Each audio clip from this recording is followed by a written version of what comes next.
Hello mga gagawin po natin itong paninda ngayong darating na pasukan. Afford lang ito sa mga bata, bilhin kasi maliit lang ito at simple lang yung mga ingredients nito. At lalong madali lang itong gawin at sigurado naman na marami tayo ditong tutubuin. Kaya tara na, umpisahan na po natin. Dito sa ating palaman ay gagamit tayo ng 3 flavor ng chocolate bar. So dito sa ating saucepan ay maglagay tayo ng half cup ng condensed milk. At lagyan natin ito ng 5 tablespoon na cornstarch. At haluin ko muna yan bago ako dito maglagay ng 1 cup evaporated milk.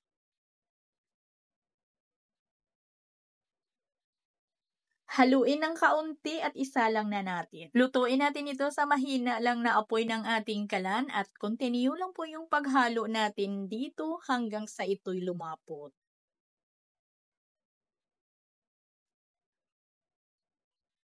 At yung niluto natin na palaman ay hatiin ko ito sa 3 hati. At maglagay ako dito ng mga 30 grams or mga 2 tablespoon ng white chocolate bar. At haluin lang natin yan hanggang sa matunaw na yung ating white chocolate at kailangan ay mahinang-mahina lang yung apoy ng ating kalan dito. At pwede na natin itong ilipat sa ating mga plastic piping bag. At dito naman sa isa nating hati ng ating palaman ay lagyan ko din ito ng mga 30 grams din or 2 tablespoon ng ating strawberry chocolate bar. At yung natira natin na palaman ay ganun din, maglagay tayo dito ng mga 2 tablespoon or 30 grams na dark chocolate. At yung ating mga palaman ay isit aside lang muna natin, gawa naman tayo ng ating chocolate dough. So dito ay gagamit tayo ng 500 grams ng first class flour or bread flour. At lagyan ko lang ito ng 1 teaspoon lang na dry instant yes. At 1 teaspoon ng bread improver at naglagay ako dito ng 1/3 cup ng powdered milk at ito'y optional lang naman. At half cup ng light brown sugar at 1 teaspoon ng iodized salt at isang piraso na large na itlog. At half tablespoon ng vanilla extract, 1 teaspoon ng food color chocolate brown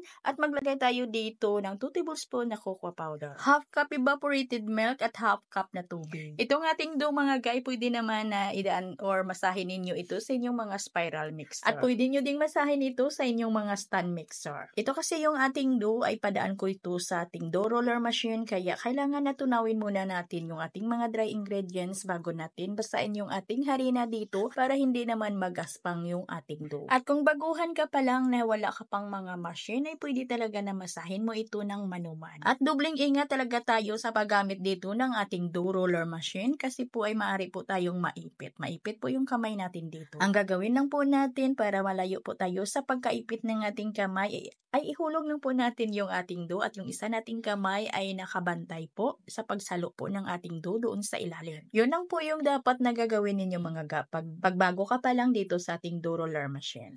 At pabalik-balik lang po yan hanggang sa kuminis yung ating dough. Na yung malata na po talaga na lumambot na po yung ating dough. At pagkatapos ay agad ko itong putulin sa 20 grams lang. Opo mga 20 grams lang po yung putol ko dito. Maliit lang po talaga yung ating messy donut ngayon. At dahil na malambot lang naman yung ating dough ay pwede na natin itong lagyan agad ng palaman. At isirado lang natin ng mabuti yung ating dough para hindi naman magsinglabasan yung ating palaman pag ito'y niluto na natin. At iplatin lang natin ng kaunti yung ating dough para hindi naman masyadong bilog na bilog. Pero pag naluto ito mga mamaya ay bibilog ito kasi ay nilapad lang natin ng kaunti.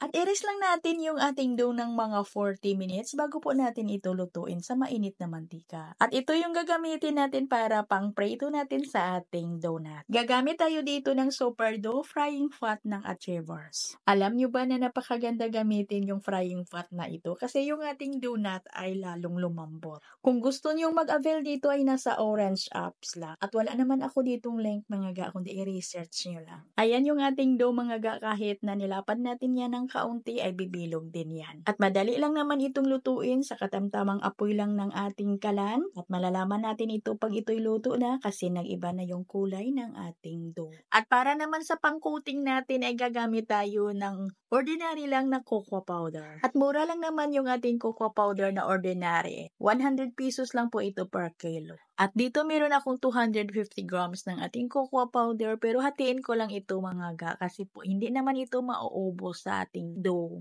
At dahil medyo mapakla talaga yung ating cocoa powder na ito ay maglagay ako dito ng 2 sachet po ng ating Milo powder. At i-mix lang po natin yung ating cocoa powder at saka yung ating Milo powder. And then i-coat na po natin yung ating mga donut. Ga, yung bintahan natin dito ay depende ho yan sa costing mo. At kakadepende din sa laki ng putol ng iyong dough. Magkaiba tayo ng costing, kaya ay magkaiba din yung ating bintahan dito. At yun lang yung ating video. Sana may natutunan. Maraming salamat at bye-bye!